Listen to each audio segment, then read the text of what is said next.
Greetings. How are you all doing? And here we are.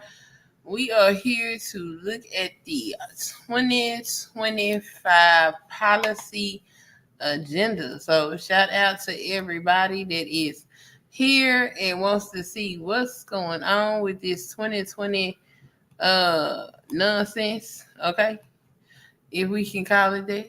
I don't know what it is. Let's reset. Okay, let me see what this look like for y'all. Okay, yeah, they look a little better. All right. So this is a whole book. All right, this thing is 900 and some odd pages long, and we're gonna go through it, right? So let's see. It says this book is the product of more than 400 scholars and policy experts from across the conservative movement around the country. Contributors include former elected officials, world-renowned economists, and veterans from the presidential administrations. This is an agenda prepared by and for conservatives who will be ready on day one of the next administration to save our country. The Heritage Foundation is once again facilitating this work. But as our dozens of partners and hundreds of authors will attest, this book is the work of the entire conservative movement. The next conservative president will enter office on January 20th, 25, with a simple choice: greatness or failure. It will be a daunting test, but no more so than every other generation of Americans has faced and passed. The conservative promise represents the best effort of the conservative movement in 2023 and the next conservative president's last opportunity to save our republic. And there is a mandate, and there is the table of contents. When we look at the table of contents, we see a note, the forward. There's section 1. Okay. Section 1 has 3 parts. Section 2 has 5 parts. Oh, no, it's more than 5 parts. 1, 2, 3, 4, 5, 6 parts. Section 3 has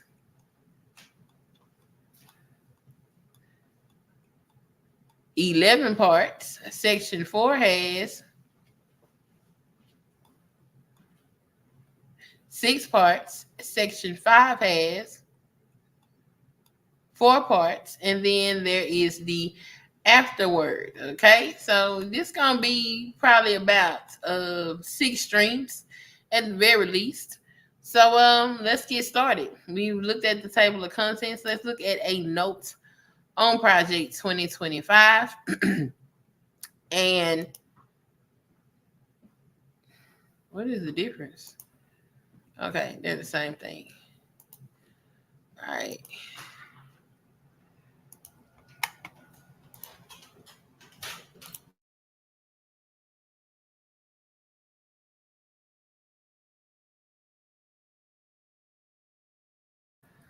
All right, so we looking at a note.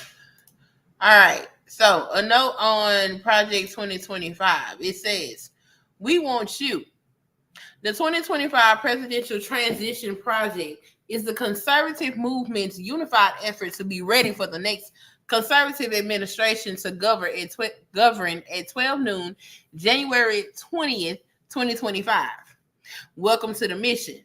By opening this book, you are now part of it. Indeed, one set of eyes reading these passages will be for those of the 47th President of the United States. And we hope every other reader will join in making the incoming administration a success. History teaches that presidents' power to implement an agenda is at its apex during the administration's opening days. To execute requires a well-conceived, coordinated, unified plan and trained and committed cadre of personnel to implement it. In recent election cycles, presidential candidates normally begin transition planning in the late spring of election year or even after the party's nomination was secured. That is too late. The federal government's complexity and growth advanced at a seemingly logarithmic rate for 4 years. For conservatives to have a fighting chance to take on the administrative state and reform our federal government, the work must start now. The entirety of this effort is to support the next conservative president, whoever he or she may be. In the winter of 1980, the Fleeting Heritage Foundation handed to President-elect Ronald Reagan, oh my God, not Ronald Reagan, the inaugural mandate for leadership. This collective work by conservative thought leaders in formal government hands, most of whom were not part of Heritage, set out a policy prescriptions agency by agency for the incoming president. The book literally put conservative movement and Reagan on the same page. And the revolution that followed may never have been, save for this band of committed and volunteer activists. With this volume, we have gone back to the future and then some. Whew. Mandate for leadership, the conservative promise. It's not 1980, it's 2023. The game has changed. The long march for cultural Marxism through our institutions has come to pass. The federal government is a behemoth weapon against American citizens and conservative values, with freedom and liberty under siege as never before. The task at hand is to reverse this tide and restore our republic to its original moorings. It's too great for anyone conservative policy shop to spearhead.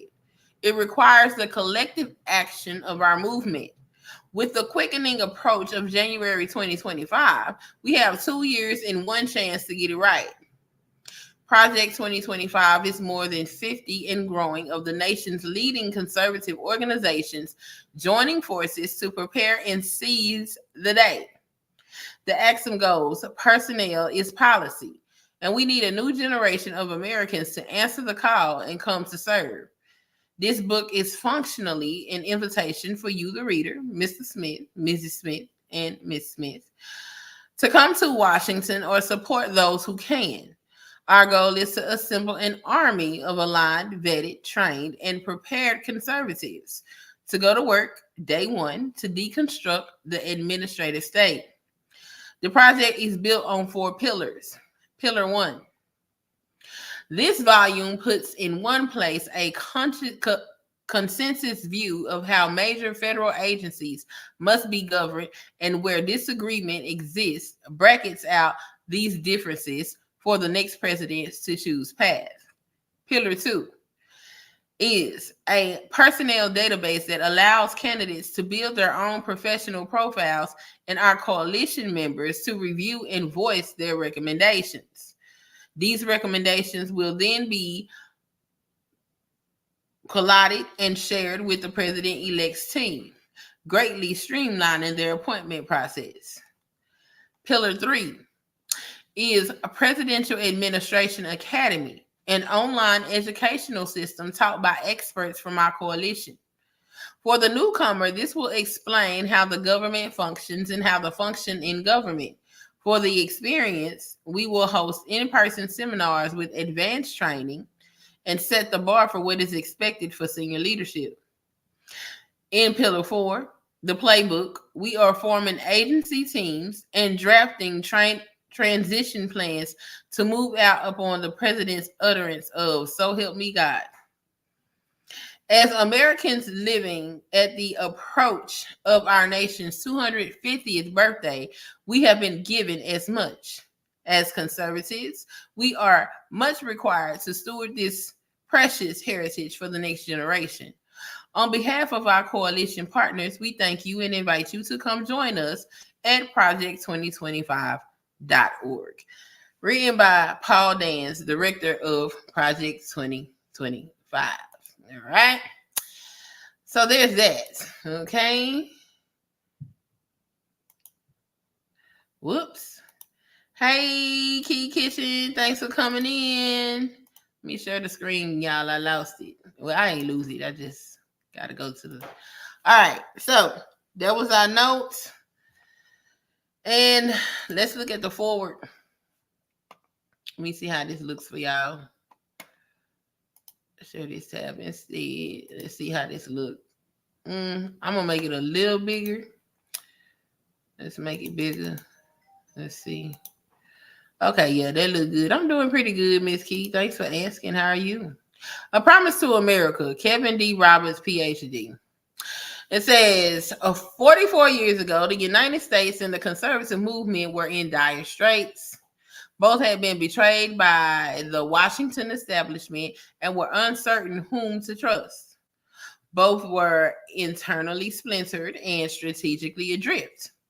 Worse still, at that moment of acute vulnerability and division, we found ourselves besieged by existential adversaries, foreign and domestic. The late 70s were by any measure of a historic low point for America and the political coalition dedicated to preserving its unique legacy of human flourishing and freedom. Today, America and the conservative movement are enduring an era of division and danger akin to the late 1970s. Now, as then, our political class has been discredited by a wholesale dishonesty and corruption. Look at America under ruling and cultural elite today. Inflation is ravaging family budgets, drug overdose deaths continue to escalate, and children suffer the toxic normalization of transgenderism, with drag queens and pornography invading their school libraries. Uh-oh.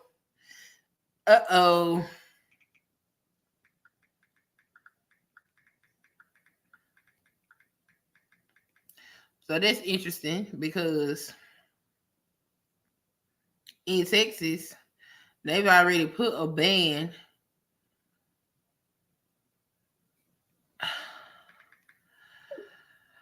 They've already put a ban on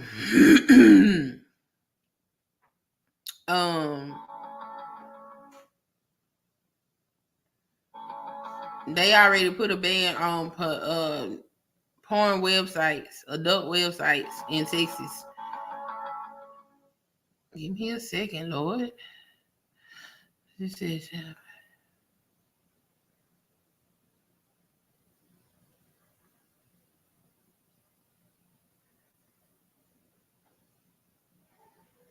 okay. That's not for me. All right.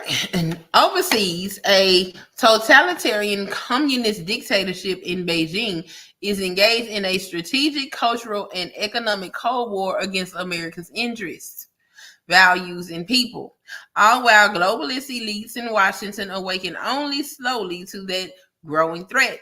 Moreover, low-income communities are drowning in addiction and government dependence.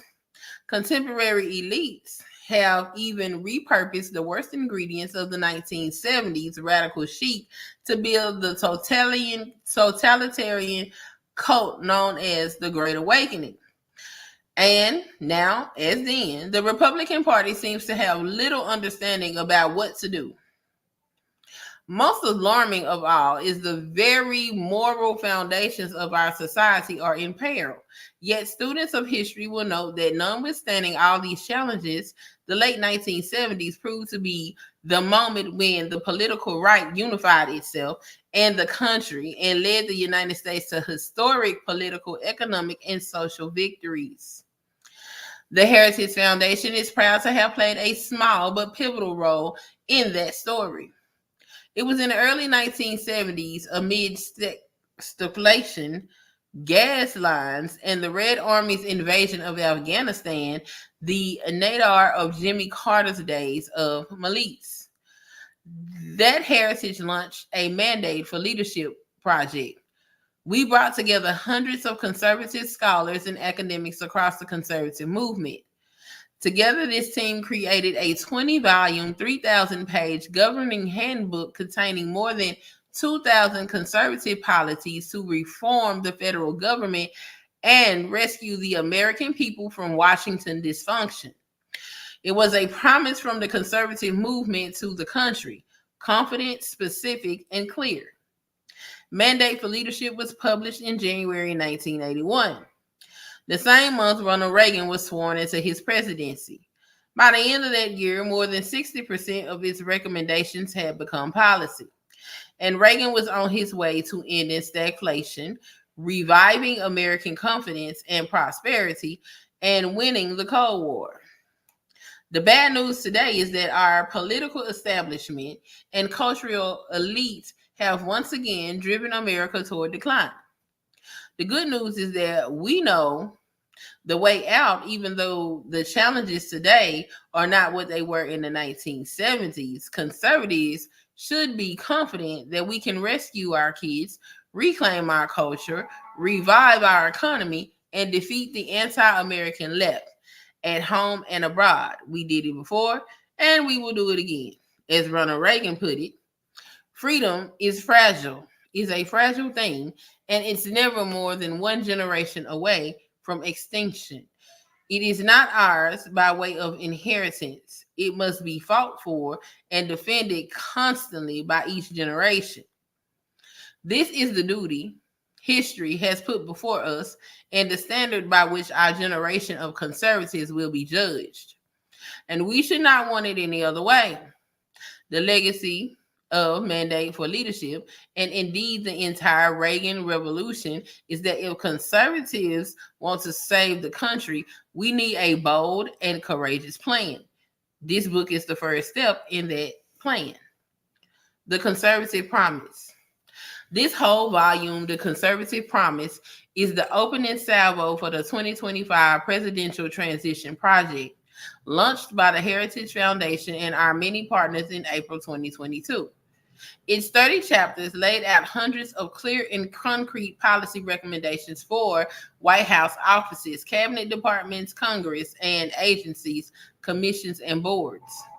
Just as important as the scope of the Conservative Promises recommendations is the breadth of its authorship. This book is the product of more than 400 scholars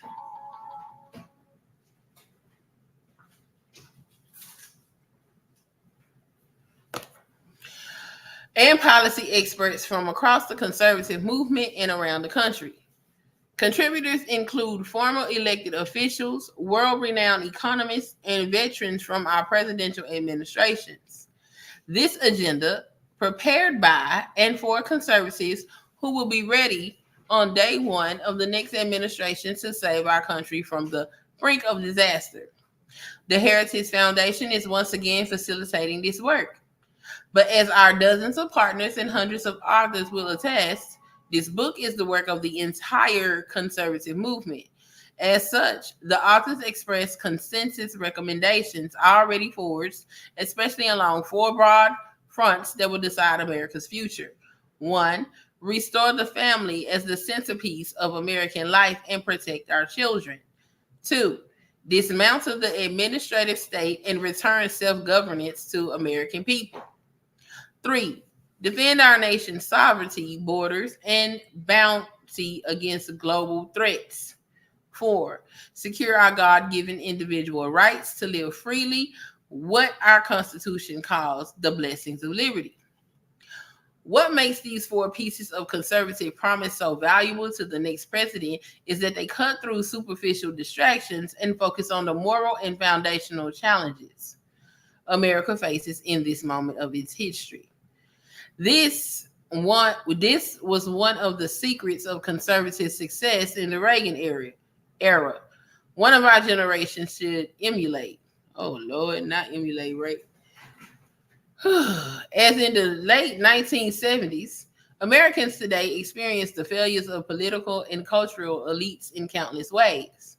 In the job market and in the grocery store checkout lines, on the streets and in our schools, in the media and within our institutions.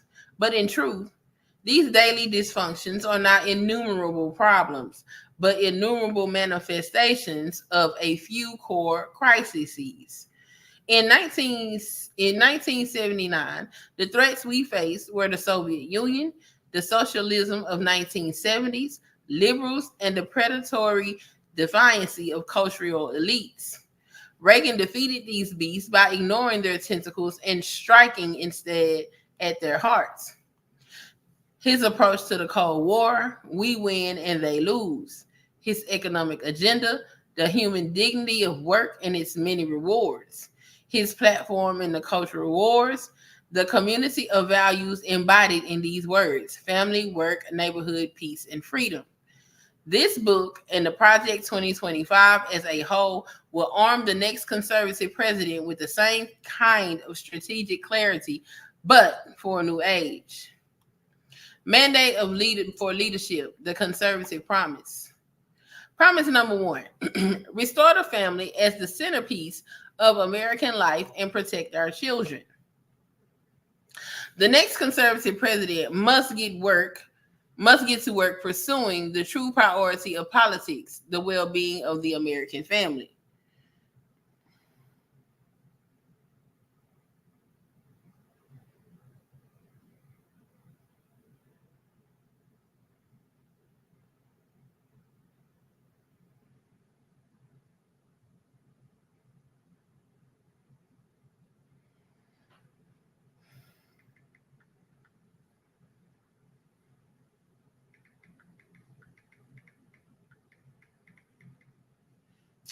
My apologies, ladies and gentlemen. All right. Let me see. Let me make sure. All right. Nobody's there. All right. Whew. All right. In its many ways, the entire point of centralizing political power is to subvert the family. Its purpose is to replace people's natural loves and loyalties with unnatural ones. You see, this in the popular left-wing aphorism, government is simply the name we give to the things we choose to do together. But in real life, most of the things people choose to do together have nothing to do with government. These are the mediating instructions that serve as the building blocks of any healthy society: marriage, family, work, church, school, volunteering. The name real people give to the things we do together is community, not government. Our lives are full of interwoven, overlapping communities, and our individual and collective happiness depends upon them. But the most important community in each of our lives and the life of the nation is the family. Today, the American family is in crisis. 40% of all children are born to unmarried mothers, including more than 70% of Black children. There is no government program that can replace the hole in a child's soul cut out by the absence of a father. Fatherlessness is one of the principal sources of American poverty, crime, mental illness, teen suicide, substance abuse, rejection of the church, and high school dropouts. So many of the problems government programs are designed to solve but can't are ultimately problems created by the crisis of marriage and the family. The world has never seen a thriving, healthy, free, and prosperous society where most children grow up without their married parents. If current trends continue, we are heading towards social implosion. Furthermore, the next conservative president must understand that using government alone to respond to symptoms of family crisis is a dead end. Federal power must instead be wielded to reverse the crisis and rescue America's kids from familial breakdown. The conservative promise includes dozens of specific policies to accomplish this existential task. Some are obvious and long-withstanding goals, like eliminating marriage penalties in federal welfare program and the tax code and instilling work requirements for food stamps. But we must go further. It's time for policymakers to elevate family authority, formation, and cohesion as their top priority, and even use government power, including through tax code, to restore the American family. Today, the left is threatening the tax-exempt status of churches and charities that reject woke progressivism. They will soon turn to Christian schools and clubs with the same totalitarian intent. The next conservative president must make the institutions of America's civil society hard targets for woke culture warriors. This starts with deleting the terms sexual orientation and gender identity, diversity, equity, and inclusion, DEI, gender equality, gender equity, gender awareness, gender sensitive, abortion, reproductive health, reproductive rights, and any other term used to deprive Americans of their First Amendment rights out of every federal rule, agency regulation, contract, grant, regulation, and piece of legislation that exists. So bye-bye to all your gender, sex, race equality, and your reproductive rights and all of it. Apparently that stuff that doesn't apply to the First Amendment. Next. Pornography manifested today in the omnipresent propaganda of transgender ideology and sexualization of children. For instance, it is not a political Gordian knot inextricably binding up disparate claims about free speech, property rights, sexual liberation, and child welfare. It has no claim to First Amendment protection. Its purveyors are child predators and misogynistic exploiters of women. Their product is as addictive as any illicit drug and as psychologically destructive as any crime. Pornography should be outlawed. People who produce and distribute it should be imprisoned. God damn. Educators and public librarians who parade it should be classed and registered as sex offenders. And telecommunications and technology firms that facilitate its spread should be shuttered. In our schools, the questions of parental authority over their children's education is a simple one. Schools serve parents, not the other way around. That is, of course, the best argument for universal school choice, a goal all conservatives and all conservative presidents must pursue. But even before we achieve that long-term goal, parents' rights as their children's primary educators should be non-negotiable in American schools. States, cities, and counties, school boards, union bosses, principals, and teachers who disagree should be immediately cut off from federal funds. The noxious tenets of critical race theory and gender ideology should be exercised from curricula in every public school in the country. These theories poison our children, who are being taught on the one hand to affirm that color of their skin fundamentally determines their identity and even their moral status, while on the other they are taught to deny the very creatureliness. What kind of word is that? That inheres in being human and consistent in accepting the givenness of our nature as men or women. Okay, so let me look up this creaturelessness word. I have never seen this word before. Do, do, do, do.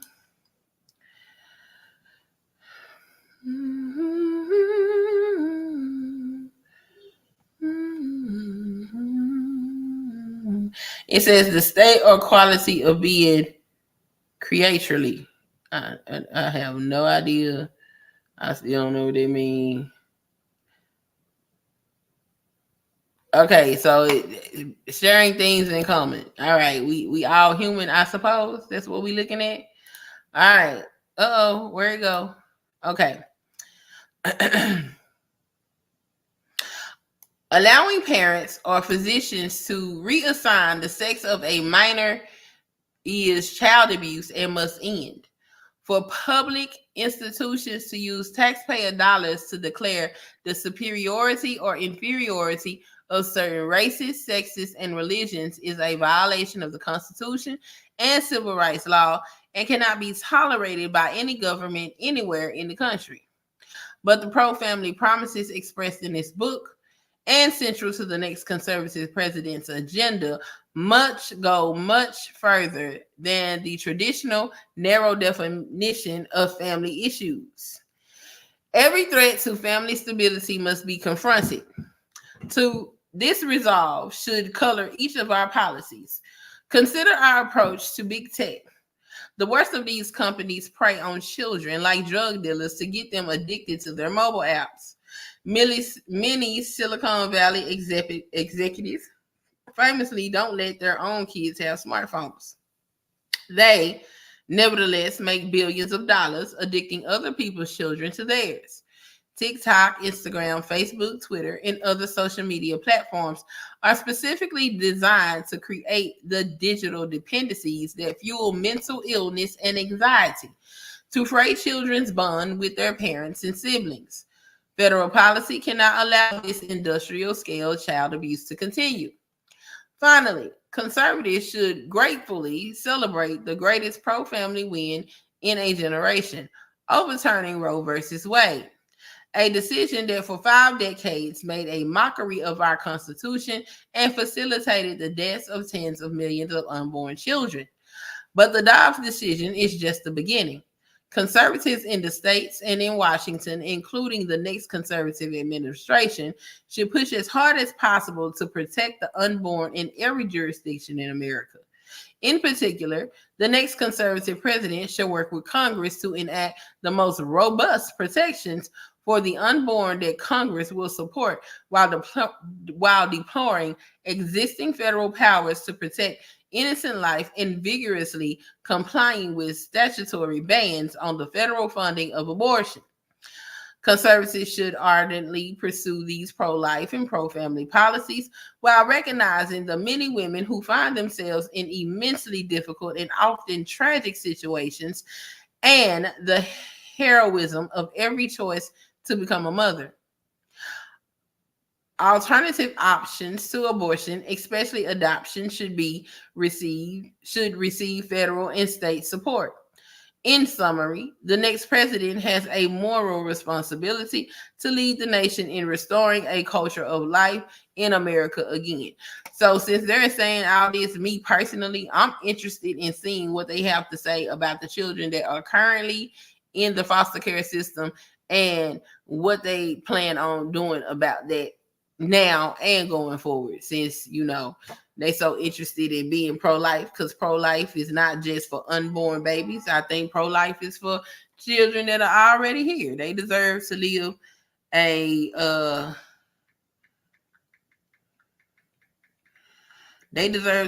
good life.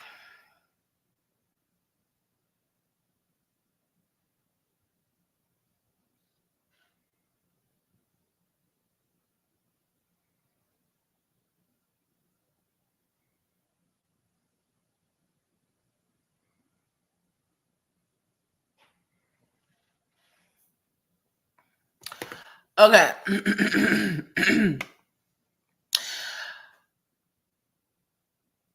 Promise. Number 2, dismantle the administrative state and return self-governance to the American people.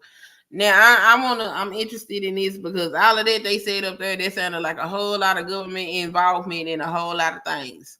But let's see. It says, of course, the surest way to put the federal government back to work for the American people is to reduce its size and scope. What in the hell is happening?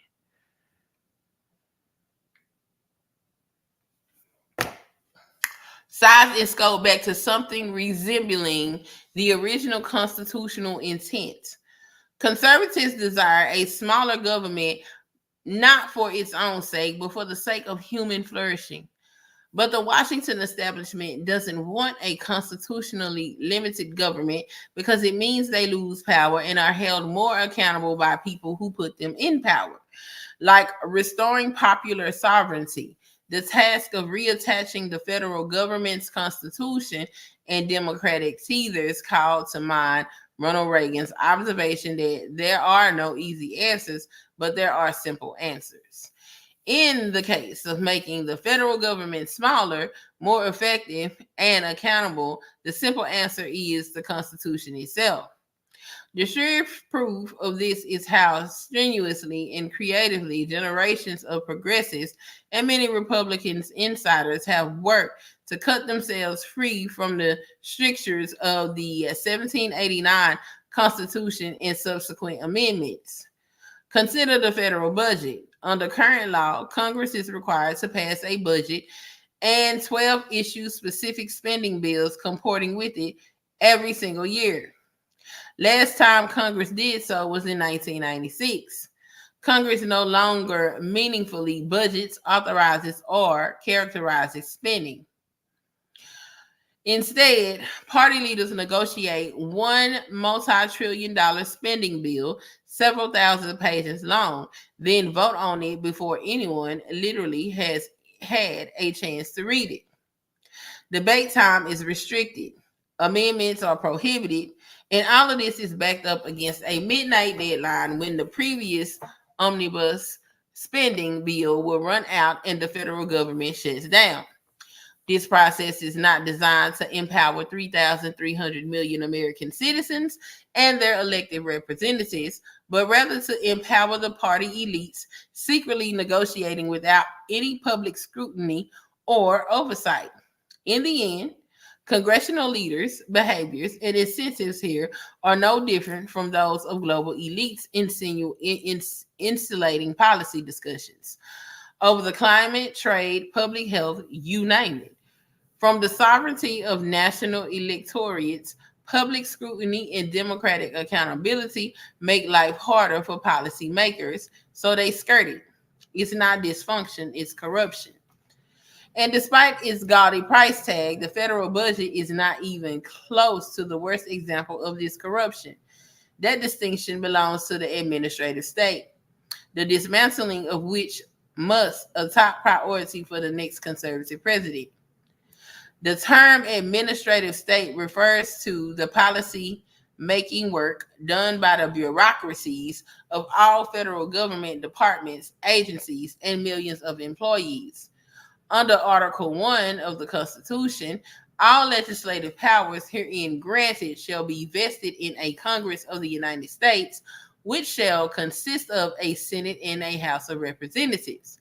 That is, federal law is enacted only by elected legislators in both houses of Congress. This exclusive authority was part of the Farmer's doctrine of separated powers. They not only split the federal government's legislative, executive, and judicial powers into different branches, they also gave each branch checks over the others. Under our Constitution, the legislative branch, Congress, is far and away the most powerful, correspondingly the most accountable to the people. In recent decades of the House and Senate discovered that if they give away that power to the Article 2 branch of government, they can also deny responsibility for its actions. So today in Washington, most policy is no longer set by Congress at all, but by the administrative state. Given a choice between being powerful but vulnerable or irrelevant but famous, most members of Congress have chose the latter. Congress passes intentionally vague laws that delegate decision-making over a given issue to a federal agency. That agency's bureaucrats, not just unelected but seemingly unfireable, then leap into the chance to fill the vacuum created by Congress's printing cowardice. The federal government is growing larger and less constitutionally accountable, even to the president, every year. A combination of elected and unelected bureaucrats at the Environmental Protection Agency quietly strangles domestic energy production through difficult to understand rule-making processes. Bureaucrats at the Department of Homeland Security, following the lead of a fickless administration, order border and immigration enforcement agencies to help migrants criminally enter our country with impunity. Bureaucrats at the Department of Education inject racist, anti-American, ahistorical propaganda into American classrooms. They don't want the truths of the transatlantic slave trade told. Bureaucrats at the Department of Justice force schools districts to undermine girls' sports and parents' rights to satisfy transgender extremists. Woke bureaucrats at the Pentagon force troops to attend training seminars about white privilege, and bureaucrats at the State Department infuse U.S. foreign aid programs with woke extremism about intersectionality and abortion. Uncontrollable federal spending is the secret lifeblood to the Great Awakening. Nearly every power center held by the left is funded or supported, one way or another, through the bureaucracy of Congress. Colleges and school districts are funded by tax dollars. The administrative state holds 100% of its power at the sufferance of Congress, and its insulation from presidential discipline is an unconstitutional fairy tale spun by the Washington establishment to protect its term. Members of Congress shield themselves from constitutional accountability often when the White House allows them to get away with it. Cultural institutions like public libraries and public health agencies are only as independent from public accountability as elected officials and voters permit. Let's be clear. The most egregious regulations promulgated by the current administrations come from one place, the Oval Office.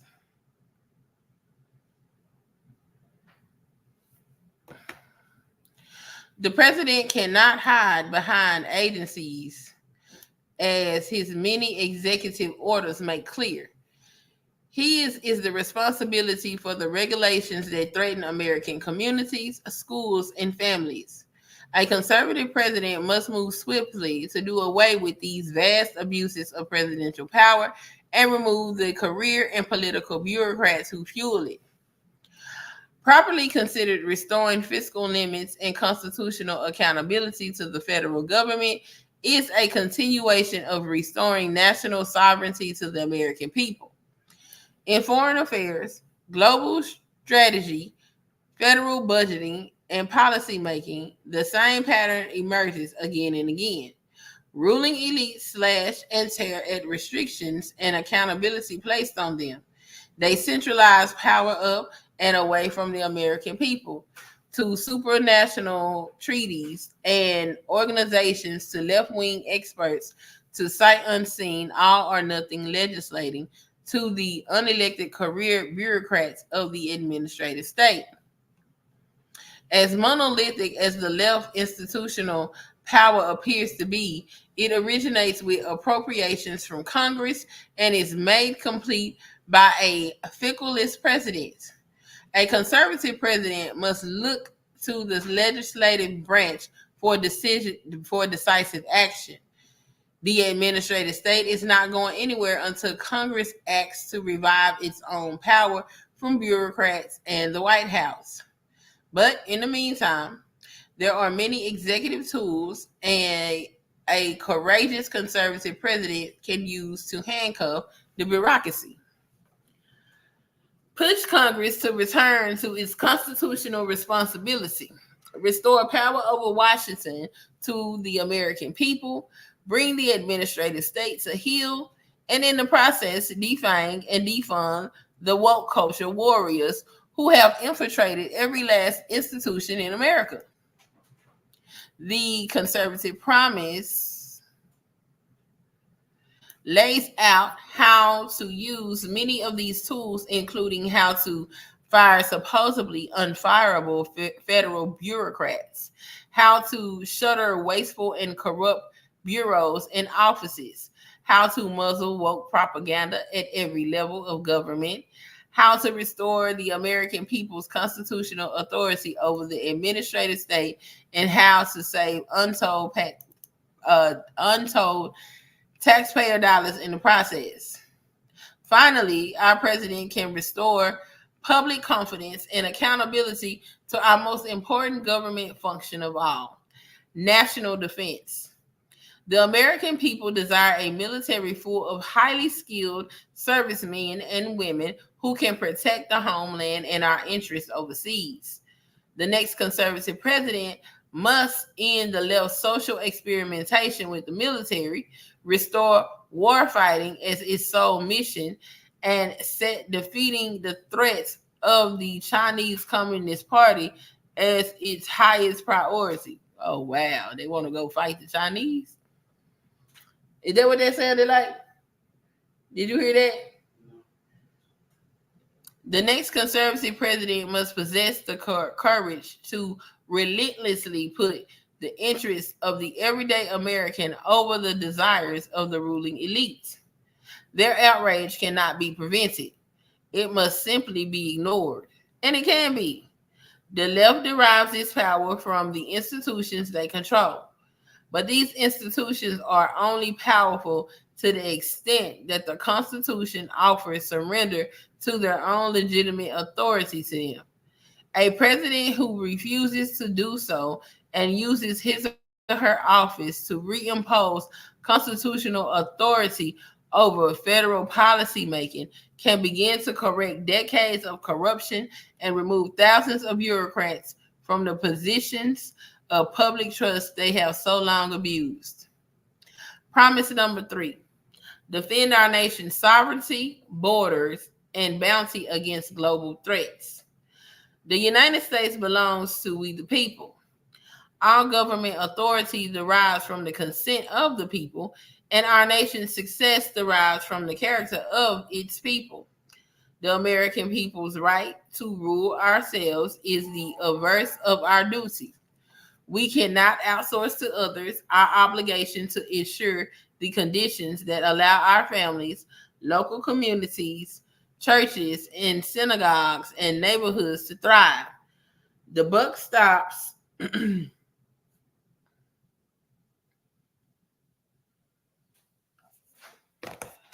The buck stops with each of us. So each of us must have the freedom to pursue the good for ourselves and those entrusted to our care. To most Americans, this is common sense. But in Washington, D.C., and other centers of leftist power, like the media and the academy, this statement of basic civics is branded hate speech. Progressive elites speak in lofty terms of openness, progress, expertise, cooperation, and globalization. But too often, these terms are just rhetorical Trojan horses concealing their true intentions, stripping we the people of our constitutional authority over our country's future. America's corporate and political elites do not believe in the ideas to which our nation is dedicated: self-governance, the rule of law, and ordered liberty. They certainly do not trust the American people, and they disdain the Constitution's restrictions on their ambitions. Instead, they believe in a kind of 21st century Wilsonian order, Wilsonian order in which the enlightened, highly educated managerial elite runs things rather than the humble, patriotic working families who woke up the majority of what the elites contemptuously call flyover country. This Wilsonian hubris has spread like a cancer through many of America's largest corporations, its public institutions, and its popular culture. Those who run our so-called American corporations have bent to the will of the woke agenda and care more for their foreign investors and organizations than their American workers and customers. Today, nearly every top-tier U.S. university president or Wall Street hedge fund manager has more in common with a socialist European head of state than with the parents at a high school football game in Waco, Texas. Many elites' entire identity, it seems, is wrapped up in their sense of superiority over those people. But under our Constitution, they are mere equals of the workers who shower after work instead of before. This is as it should and must be. Intellectual sophistication, advanced degrees, financial success, and all other markers of elite status have no bearing on a person's knowledge of the one thing most necessary for governance: what it means to live well. That knowledge is available to each of us, no matter how humble our backgrounds or how unpretentious our attainments. It is open to us to read in the book of human nature, to which we all offered the key just by merit of our shared humanity. One of the greatest premises of American political life is that everyone who can read in that book must have a voice in deciding the course and fate of our republic. Progressive policymakers and pundits in America either fail to understand this premise or intentionally reject it. They enthusiastically support supranational organizations like the United Nations and European Union, which are run and staffed almost entirely by people who share their values and are mostly insulated from the influence of national elections. That's why they are eager for America to sign international treaties on everything from pharmaceutical patients to climate change to the rights of a child, and why those treaties invariably endorse policies that could never pass through the U.S. Constitution. Like the progressive Woodrow Wilson a century ago, the woke left today seeks a world bound by global treaties, they write, in which they exercise dictatorial powers over all nations without being subject to democratic accountability. That is why today's progressive left is so cavalierly supports open borders despite the lawless humanitarian crisis their policies created along America's southern border. They seek to purge the very concept of the nation state from the American ethos. No matter how much crime increases or resources drop for schools and hospitals or wages decrease for the working class, open borders activism is a classic example of what the German theologian Dietrich Bonhoeffer called cheap grace, publicly promoting one's own virtue without risking any personal inconvenience. Indeed, the only direct impact of open borders on pro open borders elites is that the consistent flow of illegal immigration suppresses the wages of their housekeepers, landscapers, and busboys. Cheap grace aptly describes the left's love affair with environmental extremism. They talking about climate change and pollution and all of that. Those who suffer the most from the policies environmentalism would have us enact are the aged, poor, and vulnerable. It is not a political cause, but a pseudo religion meant to baptize liberals' ruthless pursuit of absolute power in the holy water of environmental virtue. Ooh, that was a whole lot of word soup. At its very heart, environmental extremism is decidedly anti-human. Stewardship and conservation are supplanted by population control and economic regression.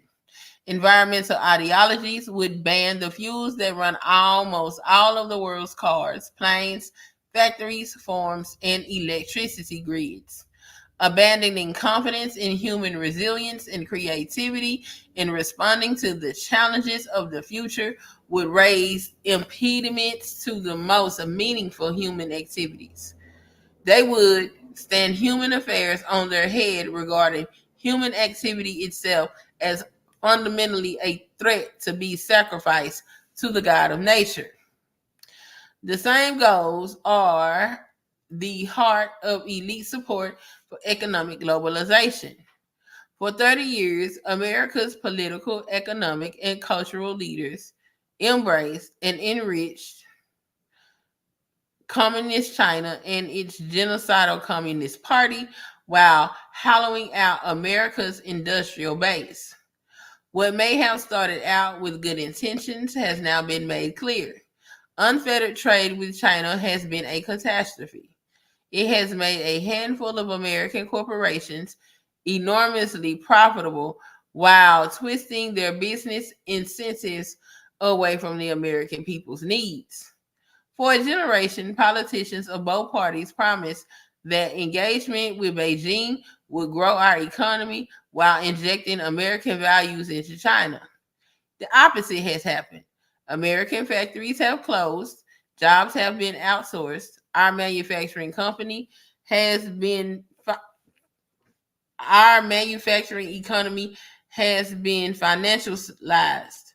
All along, the corporations profiting failed to export our values of human rights and freedom. Rather, they imported China's anti American values into their C suits. Even before the rise of big tech, Wall Street ignored China's serial theft of American intellectual property. It outright cheered the elimination of American manufacturing jobs. Learn the code, they would gloat. These were just the price of progress. Engagement was at every step Beijing project, not America's. The Chinese Communist Party, or CCP, dictated terms only to break them whenever it suited them. They stole our technology, spied on our people, and threatened our allies, all with trillions of dollars of wealth and military power financed by their access to our market. Then came the rise of big tech, which is now less a contributor to the U.S. economy than it is a tool of China's government. In exchange for cheap labor and regulatory special treatment from Beijing, America's largest technology firms funnel data about Americans to the CCP. They hand over sensitive intellectual property with military and intelligence applications to keep the money rolling in. They let Beijing censor China users on their platform. They let CCP set their corporate policies about middle apps. And they run interference for our rival political priorities in Washington. One side of big tech companies' business model is old-fashioned American competitiveness and world-changing technological innovation. But increasingly, that slide of these businesses is overshadowed by their role as operatives in the lucrative employee of America's most dangerous international enemy. If you want to understand the danger posed by collaboration between big tech and the CCP, look no further than TikTok, the highly addictive video app used by 80 million Americans every month and overwhelmingly popular amongst teenage girls is in effect a tool of Chinese espionage. The ties between TikTok and the Chinese government are not loose and they are not coincidental. The same can be observed of many U.S. colleges and universities. Through the CCP's Confucius institutions, Beijing has been just as successful at compromising and copying our higher education system as they have at compromising and co-opting corporate America. A casual reader might take the last few pages as surveying a broad array of challenges facing the American people and the next conservative presidents. Supranational policy making, border security, globalization, engagement with China, manufacturing, big tech, and Beijing compromised colleges. But these really are not many issues, but two. One, that China is a totalitarian enemy of the United States, not a strategic partner or fair competitor. And two, that America's elites have betrayed the American people. The solution to all of the above problems is not to tinker with this or that government program, to replace this or that bureaucrat. These are problems of technocratic efficiency, but of national sovereignty and constitutional governance.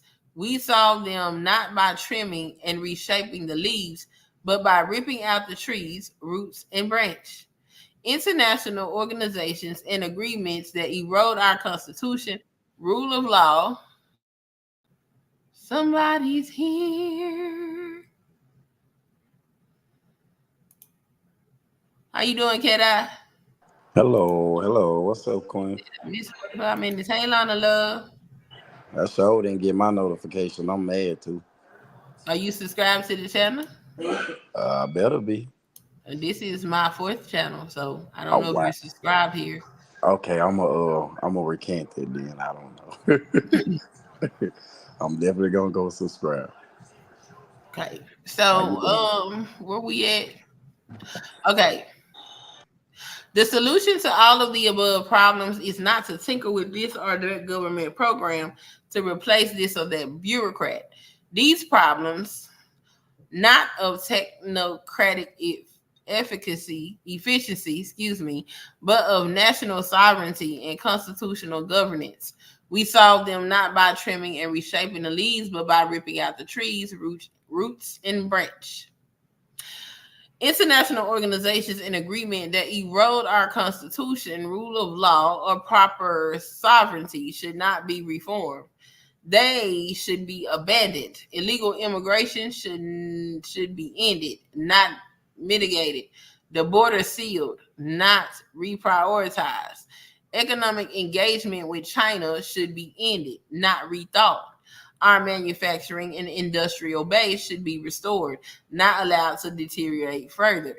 Confucius Institutes, TikTok, and any other arm of Chinese propaganda and espionage should be outlawed, not merely monitored. Universities taking money from the CCP should lose their accreditation, charters, and eligibility for federal funds.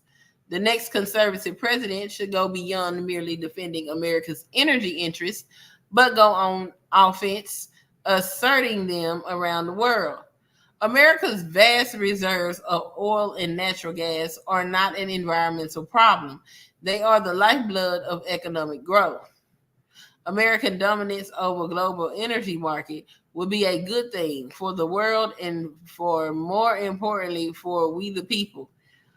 Oh my God. Okay. So they're going to continue to destroy the earth because, they don't believe global warming is real. So there's that. It is not just about jobs, even though unleashing the domestic energy production would create millions of them. It is not just about higher wages for workers who didn't go to college, though they will receive the raises they have missed out on for 2 generations. Full spectrum strategic energy dominance would facilitate the reinvigoration of America's entire industrial and manufacturing sector as we detangle our economy from China. Globally, it would rebalance power from dangerous regimes in Russia and in the Middle East. It will build powerful allies with fast growing nations in Africa and provide us leverage to counter Chinese ambitions in South America and the Pacific. Locally, it would drive billions of dollars of private investment to the communities that have been hammered by globalization since the 1990s. And it would clarify our intentions to Beijing that the next president can ensure that a large part of America's reindustrialization is in the production of the equipment we need to dismantle future foreign meddling with U.S. vital interests. Promise number 4, secure our God given individual right to enjoy the blessings of liberty. The Declaration of Independence famously asserted the belief of America's founders that all men are created equal and endowed with God given rights, life, liberty, and the pursuit of happiness. It is the pursuit of happiness, that is central to America's heroic experiment in self governance. When the founders spoke of pursuit of happiness, what they might what they meant might be understood today as, in essence, pursuit of blessedness. That is, in the individual must be free to live as his creator ordained to flourish. Our Constitution grants each of us the liberty to do not what we want, but what we ought. This pursuit of the good life is found primarily in family, marriage, children, Thanksgiving dinners, and the like. Many find happiness through their work. Think of dedicated teachers and healthcare professionals you know, entrepreneurs or plumbers throwing themselves into their businesses. Anyone who sees a job well done as a personal reward, religious devotion, and spirituality are the greatest sources of happiness around the world. Still, others find themselves happiest in their local voluntary communities of friends, their neighbors, and civic or charitable work. The American Republic was founded on principles prioritizing and maximizing individuals' right to live their best life or to enjoy what the framers called the blessings of liberty. It's this radical equality, liberty for all, not just rights, but of authority, that the rich and powerful have hated about democracy in America since 1776. They resent Americans' audacity in insisting that we don't need them to tell us how to live.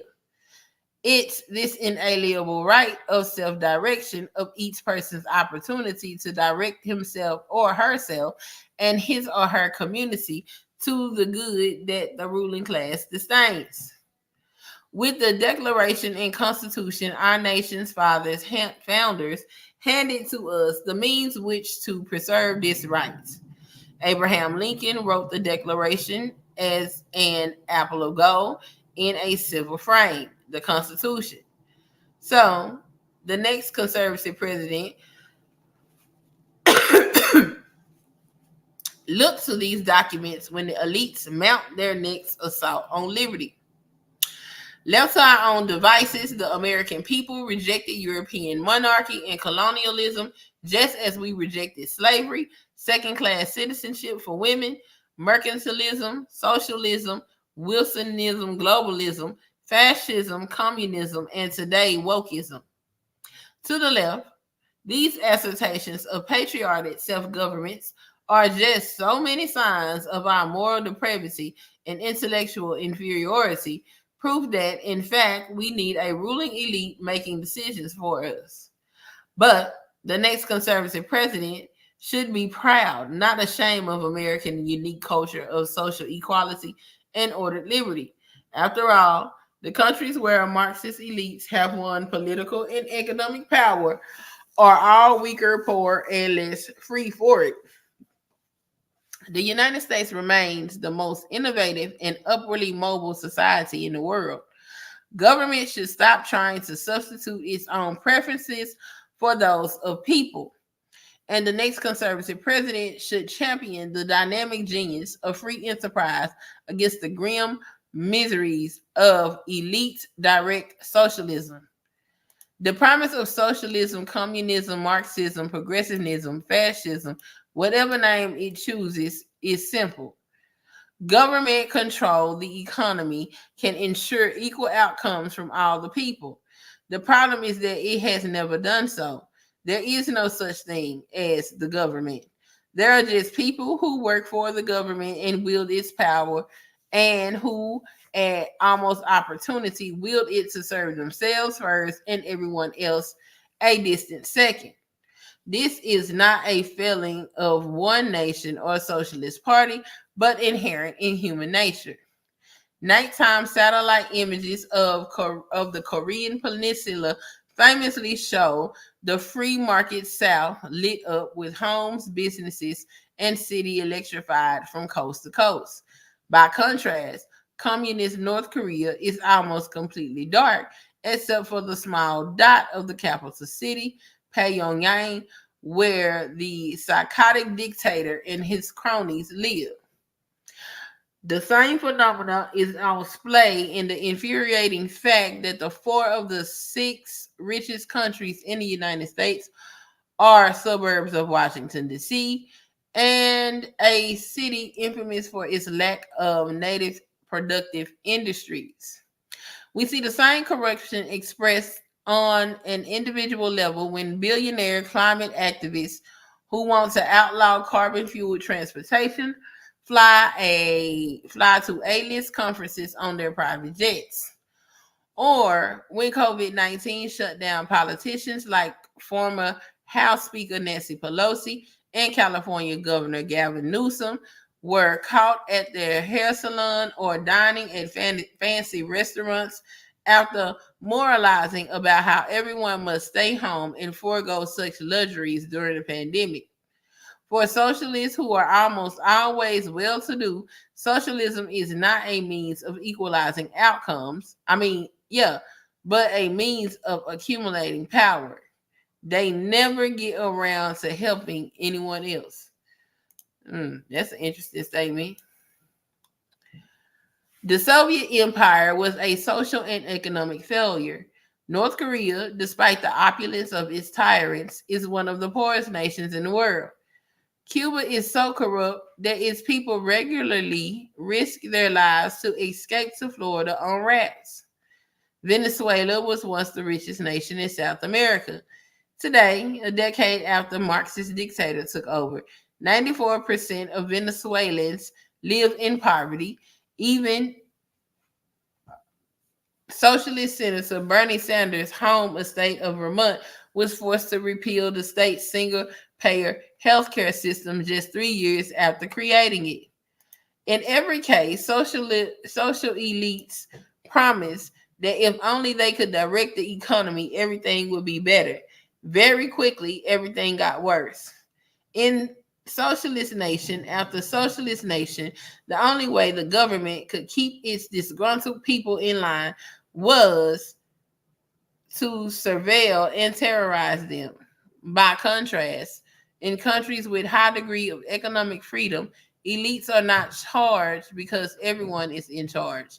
People work, build, invest, save, create according to their interest in service, common good, and their fellow citizens.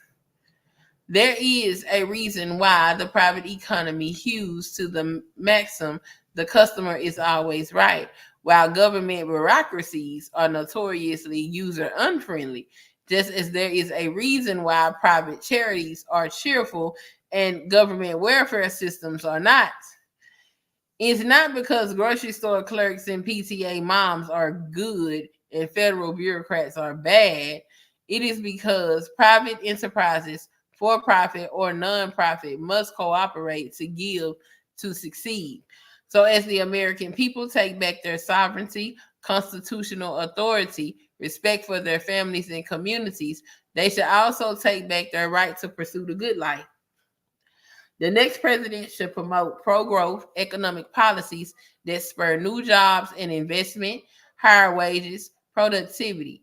Yes, that agenda should include overdue tax and regulatory reform, but it should go further and include antitrust enforcement against corporate monopolies. It should promote educational opportunities outside the woke dominated system of public schools and universities, including trade schools, apprenticeship programs, and student loan alternatives that fund students' dreams instead of Marxist academics. Just as important as expanding opportunities for workers and small businesses, the next president should crack down on the crony capitalist corporation that enables America's largest corporations to profit through political influence rather than competitive enterprise and customer satisfaction. Analogous pro-growth reforms for America's voluntary civil society are also in order. America is not an economy, it is a country. Economic freedom is not the only important freedom. Freedom of religion, freedom of speech, and freedom to assemble also represented key components of the American promise.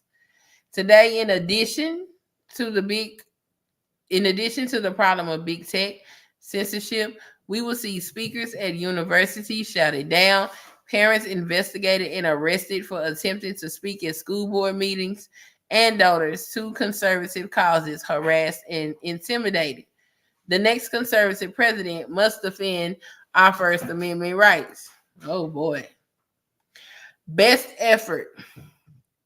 Ultimately, the left does not believe that all men are created equal. They think they are special. They certainly don't think all people have the unalienable right to pursue the good life. They think only themselves have such a right, along with more responsibilities to make decisions for everyone else. They don't think any citizen, state, business, church, or charity should be allowed any freedom until they first bend the knee. This book, this agenda, the entire Project 2025 is a plan to unite the conservative movement and the American people against elite rule and woke culture warriors. Our movement has not been united in recent years, and our country has paid the price. In the past decade, through the breakdown of the family, the rise of China, the Great Awakening, big tech abuses, and the erosion of constitutional accountability in Washington have rendered these divisions not just inconvenient, but politically suicidal.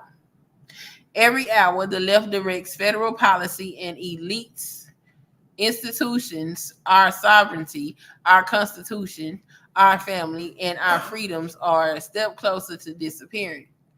Conservatives have just 2 years and one shot to get this right. With enemies at home and abroad, there is no margin for error. Time is running short. If we fail, the fight for the very idea of America may be lost. But we should take this small window of opportunity we have left to act with courage and confidence, not despair. The last time our nation and movement were so near defeat, we rallied together behind a great leader and great ideas, transcended our differences, rescued our nation, and changed the world. It's time to do it again. Now, as then, we know who we are fighting and what we are fighting for: our republic, our freedom, and for each other. The next conservative president will enter office January 20, 2025, with a simple choice: greatness or failure. It will be a daunting test, but no more so than every great generation of Americans have faced in the past.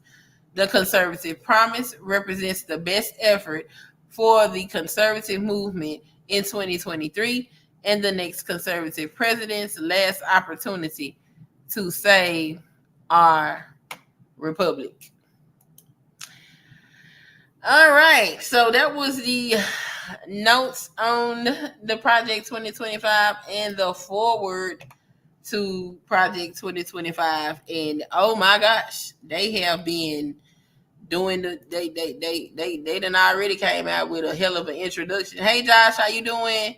Yeah, damn, I've been wanting to see you cover this. Shaking my damn head. I have to watch the first part on replay. Yeah, we ain't got to the meat and the greens yet. We about to get to the greens now. We finna get to the greens and the potatoes right now. Okay. Yes, Josh ma'am. in the key kitchen. Lana speaking to Josh. Lana said they have good and bad mix our arms together. Yes, they do. They got girl. Look. We finna get to it because they finna start talking about the things now. When they had started talking about reproductive rights, and yeah, they talking about we can have our rights, but you can't have these rights, and this is protected by the First Amendment, but this not protected by the First. I say, oh Lord, this is about to be a whole hot mess. So let's get started. I think the first section has 5 things. Okay, taking the reins of government, right? Now they wanna get rid of the government. Okay, they want to scale it down. So section 1, taking reins of the government. Y'all ready? I feel like Yes, ma'am. let me get some water. That's a Yes, lot ma'am. of reading. Ready when you are. I Thank live you. harsh. I'll be right back.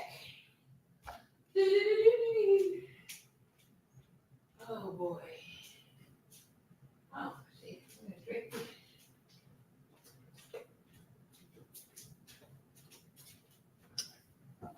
All right. Uh-oh. Let me knock my lights down. Okay. America's bicentennial, which accumulated on July 4th, 1976, was a spirited and unified celebration for our country. Can y'all see this? Am I sharing it? Okay, let's see. Is it up here? Is it here? Ooh, it look tiny, huh? Let me blow that up so y'all can see that. Cause that look a tiny. It look a little tiny. Gotta wait for my rise. Okay, that's bigger. Okay. Let's go. Okay. Was a spirited and unifying celebration of our country, its founding, and its ideals. As we approach our nation's 250th anniversary, which will take place during the next presidency, America is now divided between two opposing forces: woke revolutionaries and those who believes in the ideas of American Revolution. The former believe that America is and always has been systematically racist, and that it is not worth celebrating and must be fundamentally transformed, largely through a centralized administrative state. The latter believe in America's history and heroes, its principle and promise, and in everyday Americans and in the American way of life. They believe in the Constitution and Republican government. Conservatives, the Americanists in this battle, oh boy, must fight for the soul of America, which is Wow. very much at stake. What'd you say? I said, wow. I've been wanting to say wow like 10 minutes ago. Oh, this is good. This is good. Just 2 years after the death of the last surviving Constitutional Convention delegate, James Madison, Abraham Lincoln warned that the greatest threat to America would come not from without, but from within.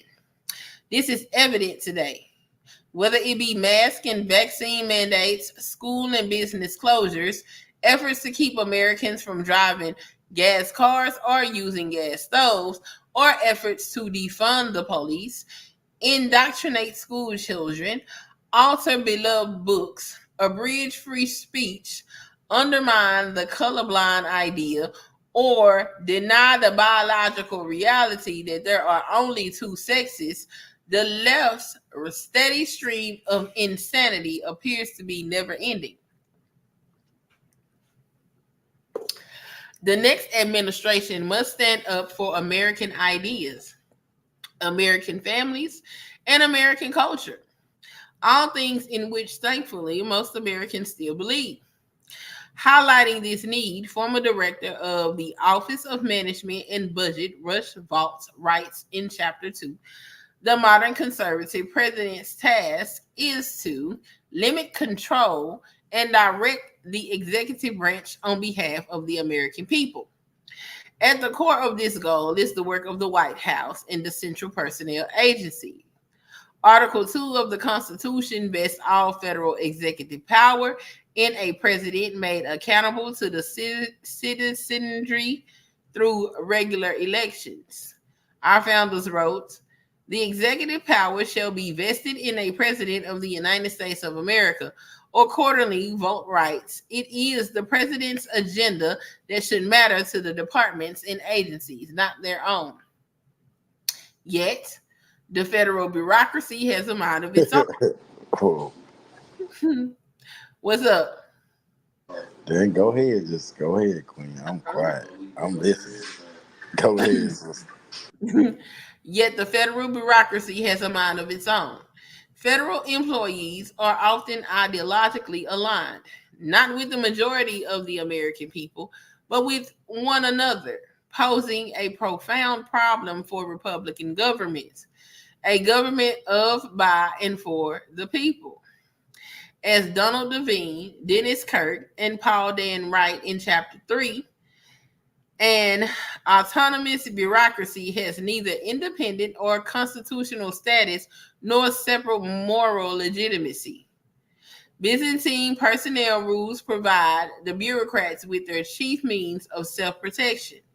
What's more, knowledge of such rules is used to thwart the president's appointees and agendas. As Devine, Kirk, and Dan's write, Managing the immense bureaucracy of the federal government is impossible without an understanding of the key central personnel agencies and their governing laws and regulations. Many of these laws and regulations governing a largely underworked, overcompensated, and unaccountable federal civilian workforce are so irrational that they would be comical in a less important context. This is true whether it comes to evaluating employees' performance or hiring new employees. Only in the federal government could an applicant in the hiring process be sent to the front of the line because of a history of drug addiction or alcoholism, or due to a morbid obesity, irritable bowel syndrome, or a psychiatric disorder. The next administration should insist that the federal government's hiring, evaluation, retention, and compensation practices benefit taxpayers rather than benefiting the lowest rung of the federal workforce. Anybody know anybody that got a federal job because of their disability, or addiction, or any of that? I ain't never heard of it. Okay, it says, in order to carry out the president's desires, political appointees must be given the tools, knowledge, and support to overcome the federal government's obstructionist human resources department. So first of all, they done just said to hell with the checks and balances and the other two branches of government. The only thing that matters is what the executive branch is trying to do. Okay, so there we go. Only the executive branch. It's the only thing they want to be concerned about. More fundamentally, the new administration must fill its ranks with political appointees. Devon, Kirk, and Dance observed that the Trump administration, see, they said this ain't had nothing to do with Trump, but here you go. The Trump administration appointed fewer political appointees in its first few months in office than any other recent presidency. This left career employees in charge in many places. This can occur even after departments have been fully staffed with political appointees. Vault writes that the White House, office management, and budget should establish a reputation as the keeper of commander's intent. Yet OMB is dominated by career employees who often try to overrule political appointees serving in various executive departments. Empowering political appointees across the administration is crucial to a president's success. Above all, the president and those who serve under him or her must be committed to the Constitution and the rule of law. Well, I'm happy they say him or her, okay? This is particularly true of a conservative administration, which knows that the president is there to uphold the Constitution, not the other way around. If a conservative administration does not respect the Constitution, no administration will. In Chapter 1, former Deputy and Chief of Staff to the President, Rick Dearborn, writes that the White House Counsel must take seriously the duty to protect the powers and privileges of the President from encroachments by Congress, the judiciary, and the administrative components of departments and agencies. Equally important, the President must enforce the Constitution and laws as written rather than proclaiming new law unilaterally. Presidents should not issue mask or vaccine mandates, arbitrarily transfer student loan debt, or issue monarchical mandates of any sort. Legislators make the laws in a republic, not executives. It is crucial that all three branches of the federal government respect what Madison called double security to our liberties. Okay, so they addressing it. The separation of powers in the three branches and the separation of powers between the federal government and the states. This double security has been greatly compromised over the years. Vault writes that the modern executive branch writes federal policies, enforces that policy, and often adjudicates whether that policy was properly drafted and enforced. He describes this as constitutionally dire and in urgent need of repair, adding, nothing less than survival of self governance in America is at stake.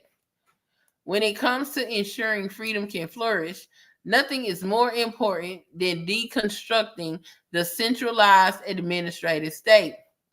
Political appointees who are answerable to the president and have decision making authority in the executive branch are key to this essential task. The next administration must not cede such authority to nonpartisan experts who pursue their own ends while engaging in groupthink, insulated from American voters. The following chapters detail how the next administration can be responsive to the American people, not entrenched in elites, how it can take care that all the laws are faithfully executed, not merely those that the president desires to see executed, and how it can achieve results and not be stymied by an unelected bureaucracy. Now, didn't they just say that they need the president to not be didn't they just say they need the president to not be stopped by other branches, or did I make that up? You did not. That's what you read. Okay. See, they sitting up, they playing mind games in this document. Mixture pot. Somebody said there. They just said that it's a bamboozle, but okay. I hear. Go Okay. ahead. We need to know this. Thank Ooh wait. This is part two. you. This thing. Part two. Yeah, that was okay. So this is section one. There are how many? I think five sections. Read. Yes, man. There are six sections in part one. So this Mm-hmm. is section number two, Yes, man. and this is 25 pages. And I don't think we gonna get through all 25 of Yeah, these. of course not. So I'm gonna just do the first five, and we will pick up with the rest of it the next time, and that'll give Mm-hmm. y'all time to catch up on whatever you missed. This Like I part told one. y'all, this Part probably one. gonna be good 6 streams at the very least. I'm gonna try to dedicate 2 to 3 hours to this because this is 970 something pages of material. Okay. Whoa. All right. Okay. Executive Office of the President of the United States. In its opening words, Article 2 of the U.S. Constitution makes it abundantly clear that the executive power shall be vested in a President of the United States of America. That enormous power is not vested in departments or agencies, in staff or administrative bodies, in non governmental organizations, or other equities and interests close to the government. The president must set and enforce a plan for the executive branch. Sadly, however, a president today assumes office to find a sprawling federal bureaucracy that all too often is carrying out its own policy plans and preferences, or worse yet, the policy plans and preferences of a radical, supposedly woke faction of the country. The modern conservative president's task to is to limit control and direct the executive branch on behalf of the American people. This challenge is created and exacerbated by factors like Congress's decade long tendency to delegate its lawmaking power to agency bureaucracies, the pervasive notions of expert independence that protect so called expert authorities from scrutiny, the presumed inability to hold career civil servants accountable for their performance, and the increasing Well, reality. oh, Hmm? excuse me. See, this has been a lot of times I wanted to interrupt you. Could you just go back go back. Say that again. Ooh. Um. Okay. We. Huh? Go ahead. Go ahead. Mm-hmm. Okay. It says this challenge is created and exacerbated by factors like Congress's decade-long tendency to delegate its lawmaking power to agency bureaucracies, the pervasive notion of expert independence that protects so called expert authorities from scrutiny, the presumed inability to hold career. Huh? I just said so called. Go ahead. Sorry. Yeah, inability to hold career civil servants accountable for their performance, and the increasing reality that many agencies are not only too big and powerful, but also increasingly weaponized against the public and a president who is elected by the people and empowered by the Constitution to govern. Increasingly. I'm on. Go ahead, sis. Mhm. So they talking about all the different agencies, like and the employees there. They saying that these people is whipping out, and I mean it can feel like that sometimes. You go to the DMV, them motherfuckers in there rude or Facts. whatever. But True. I don't think any of those agencies are taking away power from the president, though. But this the story they spinning. What y'all think in the chat? Let me see. Please, fellas, because this is crazy. Alana said they are hypocritical. Simple as that. They are hypocritical. Simple as that. They want to eliminate things. Yeah, they want to eliminate this to put that there. Girl, wait till we get over here to these families. That when we read the family section, I know this finna be a whole hot mess because the way, girl, all that stuff they said they wanted to get rid of, I was like, oh my god, that, some of this stuff I think it's kind of reasonable because I'm gonna be honest, I do have some conservative values. Am I this damn conservative? Hell no. This is they keep saying that the other side or the crazy people or the woke people, this is what they're calling, Democrats and people that's not as conservative as them. They calling them crazy. They sound just as crazy. You just on the other side of it. Like, what are you talking about? Okay, not the Federalists. Oh my God, they done went all the way back to the Federalist Papers. In the No. Federalist,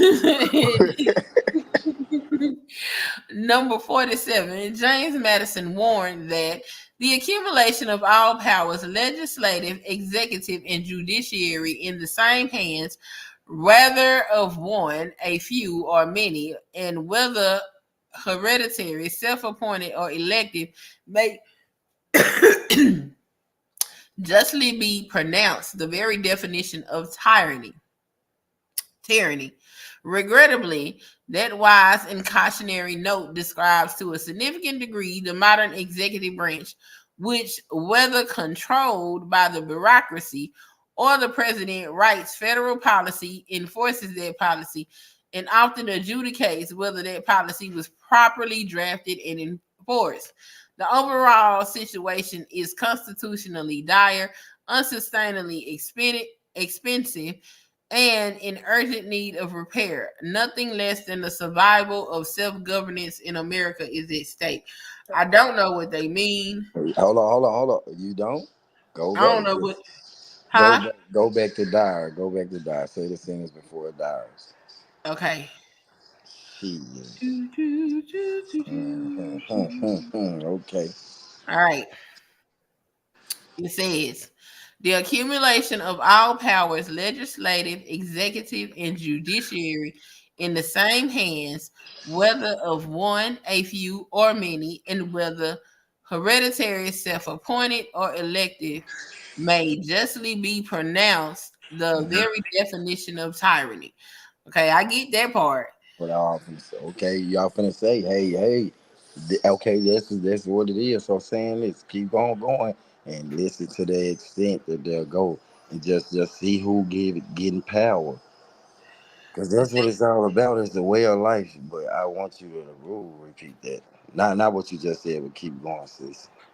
It said, regrettably, that wise and Right. cautionary note describes to a significant degree the modern branch, which, whether controlled by the bureaucracy or by the president, writes federal policy, enforces that policy, and often adjudicates whether that policy was properly drafted and enforced. The overall situation is constitutionally dire. And that's what I don't get because they was just up here talking about the president needs to have all the power to do all the Now, stuff, and now they so, saying, so what I did is like, what's up with Congress? I'm thinking about them now. Went to but the they Congress. had said that they wanted to get rid of Congress. That's what Now, I'm telling you. There you go. There you go, people. They don't have to say it like that if you don't get it. I ain't saying it's you know by the person, but ignorance of the law is not an excuse. So people apply it sometimes when they just talk in a regular conversation, and you have to respect it. So that's what they telling you. Understand that they bluntly telling you this. So shit, don't act like they not. Shit, me. okay, So it's what is it? Free will? Do I got we got passes though? Is it they citizens keep or do I not saying do? Am I not a citizen anymore? they keep saying self governance, but then they say the Okay president then. got all the power. Then they say the No, president don't have the no, power. no. Okay They then. just Well, got a self whole government. lot of I got words my self salad. government title, and I'm just like, okay, I'm good. So hey, I ain't worried about no police. I'm not worried about the judge, and it's not if you're in vigilante mode, you automatically getting. It's, I guess it's citizen arrest. You can't be here, and you will be detained. So saying it say it's self government. You get what I'm saying? Who Yeah, don't know not to act like accordingly? You feel what I'm saying? Children gonna be children, adults gonna be adults. So you know what it is as a person. She's self-governed, okay? So right. everybody think like that as of right now immediately. You get what I'm saying? So I don't need nobody feeling like they got power, okay? Where's this financial institutions? Because that's what I'm talking monetary. That's what we need to be discussing after that. I get that part. I'm gone now. Let me go on, go where I'm going. You hear me? And yeah, Yeah, give me some yeah land here or there. You know what I'm saying? Some more of that. So you get what I'm saying? yeah, It's self governing, not to promote drugs or that, but it's just that you have to respect the law of what it is of yourself, and everybody got money. Just like keep on printing money and just give it out. Everybody get their black cards. But go ahead though, sis. That's self government, okay? okay. It says the great challenge confronting a conservative president is the existential need for aggressive use of the vast powers of the executive branch to return power, including power currently held by the executive branch, to the American people. Success in meeting that challenge will require a rare combination of boldness and self denial. Boldness to bend or break the bureaucracy to the presidential will, and self denial to use the bureaucracy machine to send power away from Washington and back to the American families, faith community, local governments, and states.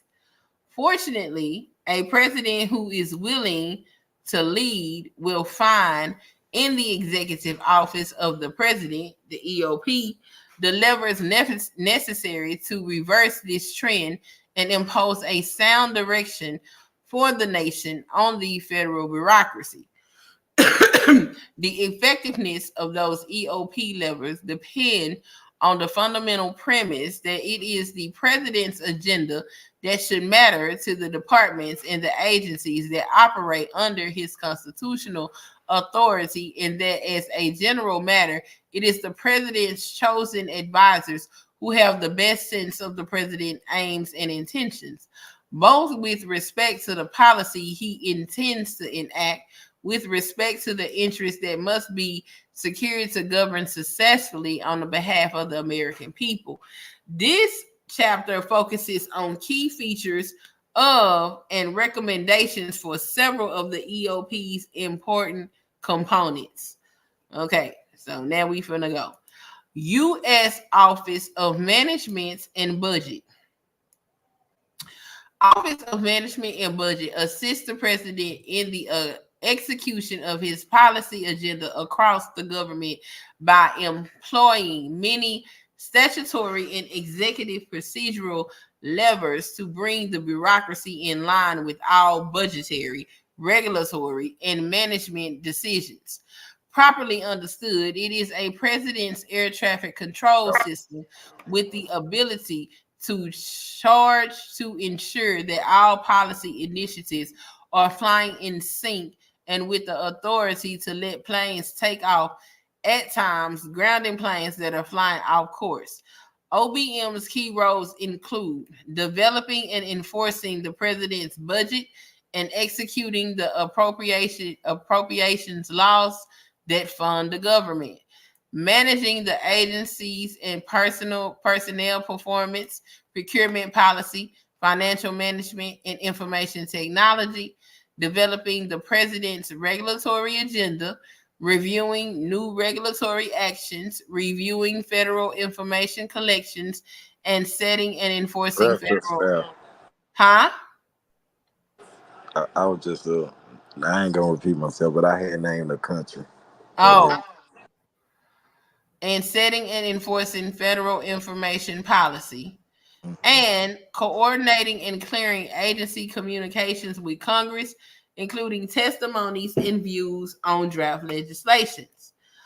OMB cannot perform its role on the behalf of the president effectively if it's not intimately involved in all aspects of the White House policy process and lacks knowledge of what the agencies are doing. Internally to the EOP, ensuring that the policy for mutilation procedures developed by the White House to serve the president include OMBs is one of many OMB director major responsibilities. A common mean of those who intend Oh to what? Hold up. Excuse me, I was just saying, oh what? For talking about for me? For they us? Or talking about for the president. okay, okay. I was just making sure that the president got this and must say so. What do he? Go ahead though. I'm just trying to listen, sis, because it's crazy though at some point. But I'm just listening to you. What you said ain't hypocritical. I ain't looking at the chat, but okay. It's just I don't understand. But go ahead though. A common meme of those who intend to evade OMB review is to argue that where resources are not being discussed, OMB's participation is optional. This ignores both OMB's role in the downstream execution and the reality that it has the only statutory tools in the White House that are powerful enough to override implementing agencies' bureaucracies. The director must view his job as the best, most comprehensive approximation of the president's mind as it pertains to the policy agenda, while always being ready with actual options to affect that agenda within existing legal authorities and resources. This role cannot be performed adequately if the director acts instead as an ambassador of the international interests of OMB and other wider bureaucracies to the White House. Once its reputation as keeper of the commander's intent is established, then and only then does OMB have the ability to shape the most efficient way to pursue an objective. So basically, this office is supposed to organize what the president wants. And they're saying that currently it's not able to do that because it's listening to other organizations and stuff and complying with them instead of complying with the president. You So can't tell me nothing. they so they said they plan on changing this, and this is how they plan to change. Oh, yeah, okay. Externally, the director must Wow. ensure that OMB has sufficient visibility into the deep caverns of agency decision making. One indispensable salutatory tool to that end is to ensure that policy officials, the program associate directors managing the vast resource management offices, personally sign what are known as the appointments. In 1870, Congress passed the Anti Deficiency Act to prevent the common agency practice of spending down all appropriate appropriated funding, creating artificial funding shortfalls that Congress would have to fill. The law mandated that all funding be allotted or appointed in installments. This process, whereby agencies come to OMB for allotments of appropriated funding, is essential to the effective financial stewardship of taxpayer dollars. OMB can then direct on behalf of a president the amount, duration, and purpose of any appropriate funding to ensure against waste, fraud, and abuse and ensure consistency within the president's agenda and applicable laws. The vast majority of these appointments were signed by career officials. The deputy associate director, until the Trump administration placed this responsibility in the hand of the PADs and thereby opened wide vistas of oversight that had escaped the attention of policy officials. The Biden administration subsequently reversed this decision. No director should be chosen who is unwilling to restore appointment decision making to the PAD's personal review, who is not aggressive in wielding a tool on behalf of the president's agenda, or who is unable to defend the power against attacks from Congress. So, I mean, I guess it kind of sounds like a good idea, but then on the other hand, it sounds like they forming a cult. And if you don't do what we want you to do, then basically we can bully you. Now you feel me? I thought I was by myself, but yes. But I feel them. But I get what you're saying. But like, what is what is it? You get what I'm So saying? it's the What is our emotion? well, this don't got nothing to do with us. This is in the executive branch of the government. So this is like the inner workings of where the president would be at. In the office of what was it? Office of something in budgets. Yeah, I understand. I'm saying it though, Queen. But if they get that motion, what would it mean for us? That's all I'm saying. It means that whatever the president wants to be carried out as far as like money and Yes, stuff ma'am. like that is various different people looking to make sure that that's what's happening. Because Mm-hmm. what they're saying is that Yes, ma'am. there are people in these roles where nobody, they're saying there's no checks and balances in roles where there should be checks and balances. And they're saying they're trying to put checks and balances back into these roles to ensure that whatever the president says should happen is actually happening. Yeah, that sounds cool. Yeah. Honestly. Yeah, like everything ain't terrible in here, True. not yet. They contradict themselves a lot, but Yeah. I'm okay right now. I ain't freaked out yet. Okay, it said it should be noted that each of OMB's primary functions, along with other executive and salutatory roles, is carried out with the help of many essential OMB support offices. The two most important offices for moving OMB at the will of a director are the Budgets Review Division and the Office of General Counsel. The director should have a direct and effective relationship with the head of the BRD, considered the top career official within OMB, and transmit most instructions through that office because the rest of the agency is institutionally inclined towards its direction and responds accordingly. The BRD inevitably will translate the directions from policy officials to the career staff, and at every stage, it is obviously vital that the director ensure that this translation is an accurate one. In addition, many key considerations involved in enacting a president's agenda hinge on existing legal authorities. The director must ensure the appointment of a general counsel who is respected yet creative and fearless in his or her ability to challenge legal precedents that serve to protect the status quo.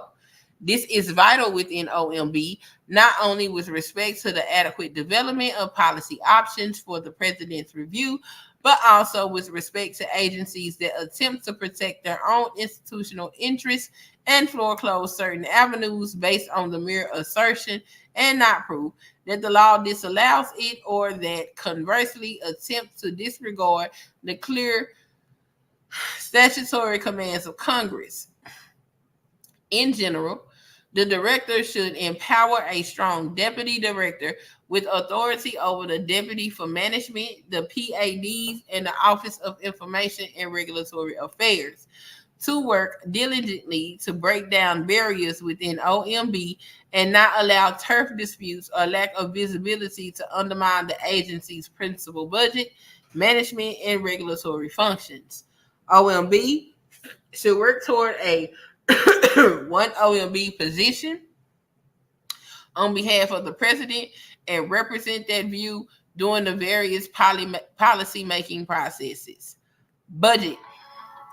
The United States today faces untenable fiscal situation and owes 31 trillion on a debt that is steadily increasing. The OMB director should present a fiscal goal to the president early in the budget development process to address the federal government's fiscal irresponsibility. This goal will help to align the months-long process of developing the actual proposal for inclusions in the budget. Though some mistakenly regard it as a mere paper-pushing exercise, the president's budget is, in fact, a powerful mechanism for setting and enforcing public policy at federal agencies. The budget team includes 6 resource management offices that, together with the BRD and other components, help the director of OMB to develop and execute detailed agency spending plans that bear on every major aspect of policy formation and execution at federal agencies. Through initial policy setting and ongoing supervision of agency spending, OMB's budget team plays a key role in executing policy across the executive branch, including many agencies wrongly regarded as independent. 2025 Presidential Transition Project. The RMO, Money, huh? money. I was hitting that card. Money. This sound like plenty of bucks. Well, They that's the did. money for the president to do what they need to do, and they want to make sure that everything, the money, the plans, and everything that the president Yeah. wants done is being carried out properly between these agencies. So just more eyesight to execute what True. it is that the president wants at the executive level. It says the RMOs, each of which is led by a political appointee known as the PAD and a career DAD, are separated into 6 functional units: national security, national resources, energy and science, health, education, income, maintenance and labor, transportation, justice and homeland security, treasury, commerce, and housing.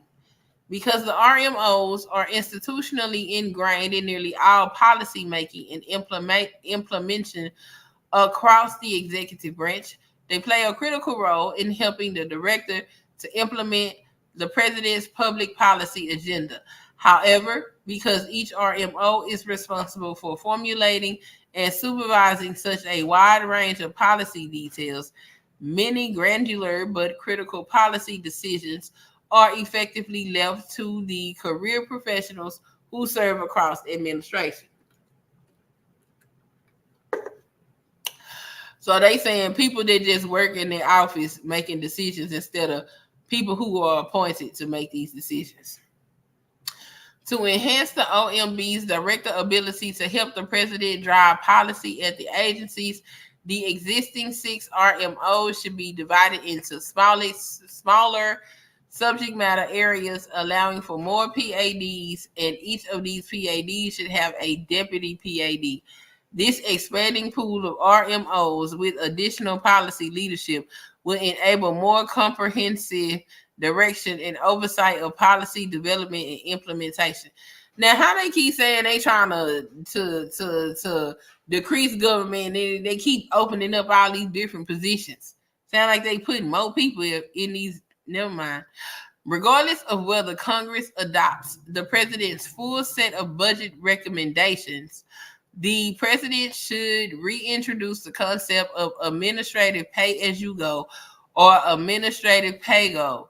This simple procedural requirement imposes budget neutrality on the discretionary choices of federal agencies, of which there are many in nearly all areas of policy making.